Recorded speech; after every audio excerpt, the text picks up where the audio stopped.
So yeah, one of the big challenges I think we have, and it's showing up right now in the primaries because of the different people that are in the election right now, is the difference between the American Independent Party, which is a political party, and using the term independent to mean that you are independent of a party. So a lot of people want to just state they don't want to belong to a party.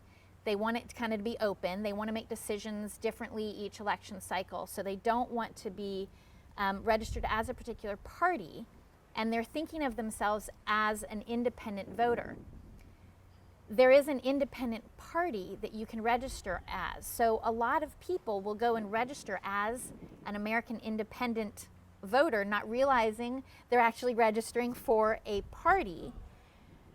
Then when they get to, for example, the primaries, they're only allowed to vote on the American Independent Party ticket, that ballot. And so they're saying, wait, but I wanted to be independent. I wanted to vote for, whatever other candidate they wanted to vote, and they're not allowed to anymore. So the technical term now for somebody who is independent of a party, who does not belong to any political party, is no party preference. And so when you've registered to vote, that's one of the options. You can register for a party, or you can register for no party preference. It used to be called decline to state.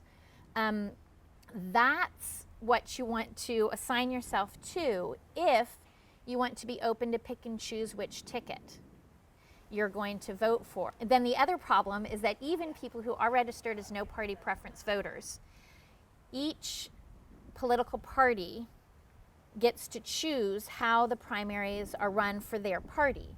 So for example, in this election cycle, no party preference voters have, I believe it's four ballots they can choose from.